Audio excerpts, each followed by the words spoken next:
Nah, ini kan learning is important atau the most important thing is learning. Katakanlah eh, teman-teman lagi ngobrol sama saudaranya atau mungkin keponakannya begitu. Dek, kamu harus belajar. Belajar itu penting. Maka kalimat inilah yang akan Anda pakai yang lebih eh, natural begitu untuk dipakai dalam percakapan sehari-hari. Sementara contoh yang di bawah-bawahnya, to learn is important or the most important thing is to learn, is the kind of sentence that you can probably find more in books or in any other context that is not everyday conversation. So far, so good.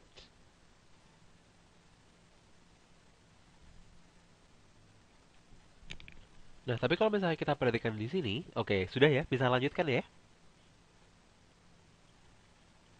Atau is there anything that you want to ask?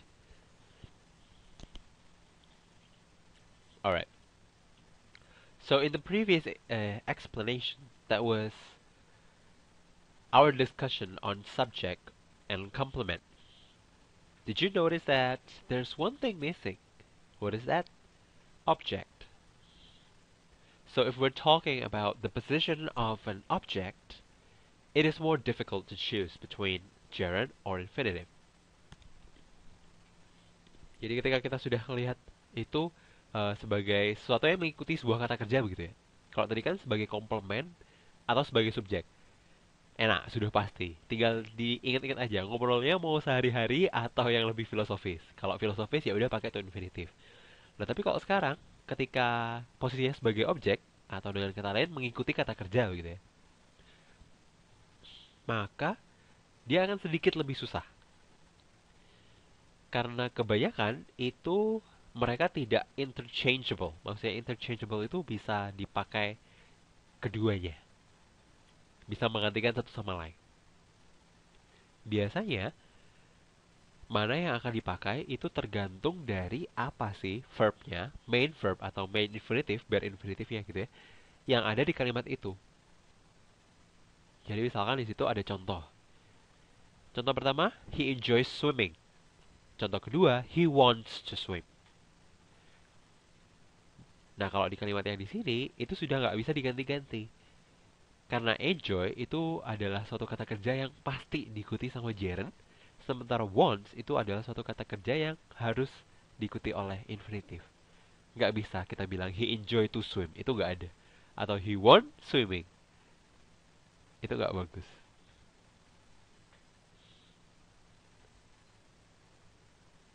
Bisa dimengerti?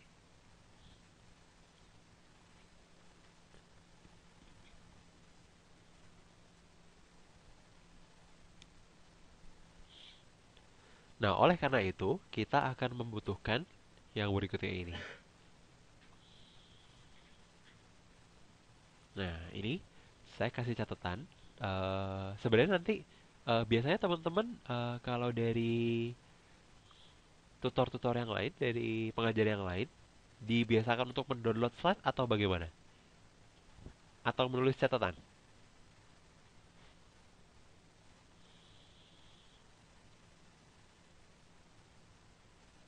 Oke, oh jadi bisa antara download atau record YouTube gitu ya? Iya, iya. Kalau gitu nanti ini saya kasih filenya, jadi tidak perlu dicatat. Cuman tolong diperhatikan aja sebentar kalau gitu ya.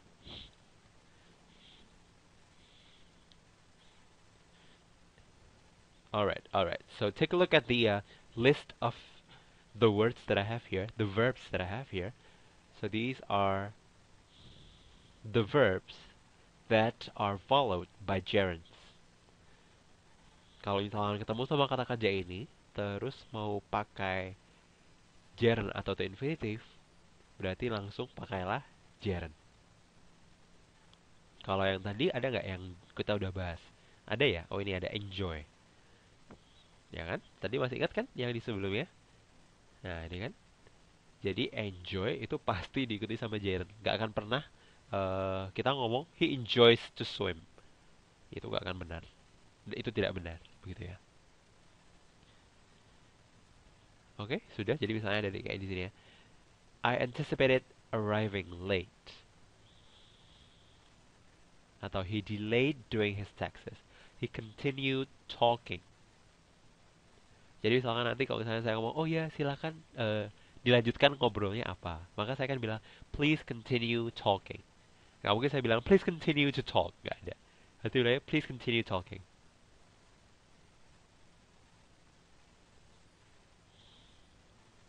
Yang mungkin sering dipakai juga yang ini ya, I don't mind. Ada yang tahu I don't mind ini apa?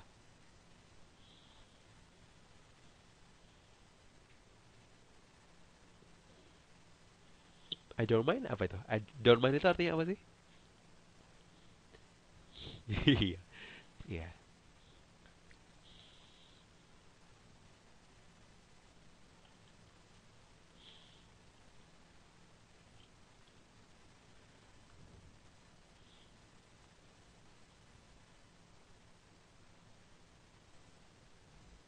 Gak apa-apa gitu ya artinya ya. Betul, betul. Tadi ada yang mau ketik lagi mungkin? Gak? Ada yang punya pendapat lain? Oh, tidak, tidak. Tidak ada. Jadi ini secara general ya. Contohnya di sini kan eh bervariasi. Maksudnya ada yang past, ada yang present. Karena memang penggunaannya itu tidak dibatasi oleh waktu. Jadi bentuk tense tidak mempengaruhi pemakaiannya.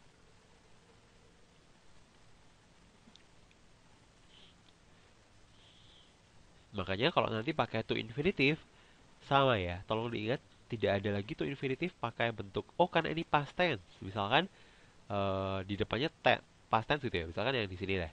Nah, ini karena dia maunya itu tadi gitu ya. He wanted to lah. Swimnya ini jadi verb to juga apa enggak? Enggak. Jadi yang diubah ke verb to cuma yang di depannya aja. Kalau yang di belakangnya sudah tidak perlu apa-apa. Namanya to infinitive. Infinitive adalah bentuk dasar. Jadi tidak perlu ditambah embel-embel apa-apa. Begitu ya. Jadi yang menjelaskan itu adalah kalimat kata yang menjelaskan kalimat itu termasuk tense apa atau kapan kejadiannya adalah kata kerja utamanya. Kalau gerund atau to infinitive-nya tidak terpengaruh.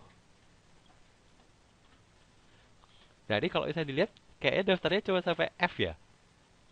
Kira-kira masih ada nggak?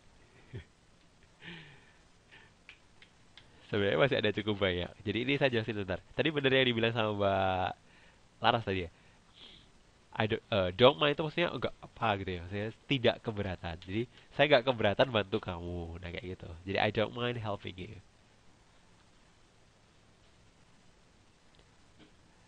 Nah kayak yang tadi saya bilang daftarnya masih ada. Ini dia.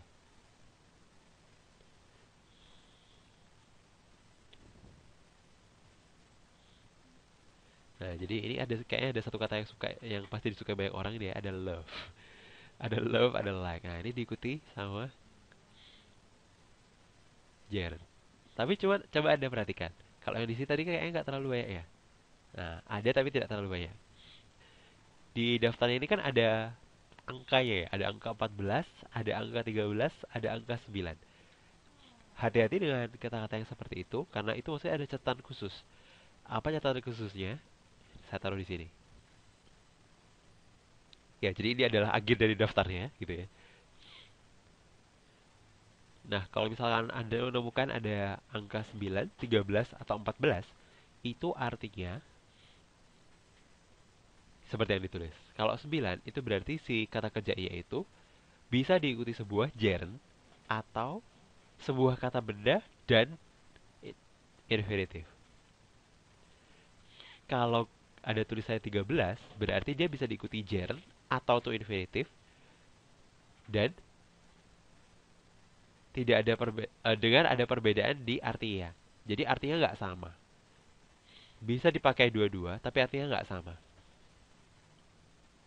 Nah, kalau yang 14 itu berarti maksudnya bisa dipakai keduanya dan artinya sedikit saja perbedaannya, alias ya similar atau bisa dipakai keduanya. Tadi saya sempat bilang kan ya, ada contoh-contoh yang kayak gitu kan? Misalnya yang ini, like. Tadi di atas kan sempat bikin contoh kayak gitu ya. I like to sleep, I like sleeping, kalau nggak salah kayak gitu tadi contohnya kan? Atau prefer, nah ini. Prefer juga kodenya 14, which means it can be used with any of the options, gerunds or to infinitive. The meaning is the same. Gitu ya. Tapi saya mau nanya, ini mohon maaf ini masih masih amatir gitu ya. Kalau sekarang ini teman-teman bisa lihat slide-nya sendiri, maksudnya bisa digerak-gerakkan sendiri atau harus dari saya kontrolnya? Slide-nya bisa digerak-gerakin sendiri atau harus dari saya yang beda-beda? Oh, dari saya ya. Oke, oke. Dari saya. Ya, kalau gitu coba dilihat-lihat aja sekilas. Mana yang artinya kurang paham atau sedikit terdengar aneh gitu. Silahkan ditanyakan. Oh, ini ada nama saya. Hehe.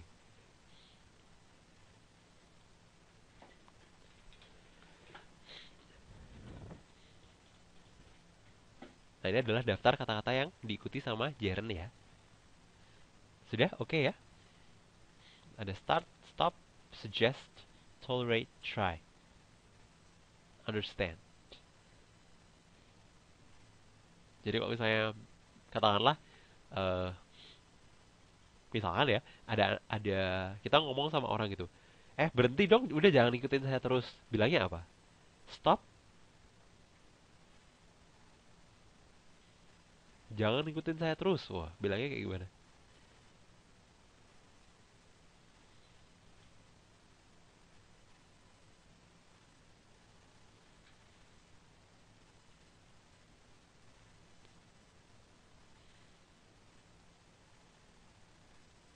Iya, yeah. Yep, betul kayak gitu ya. So please stop following me.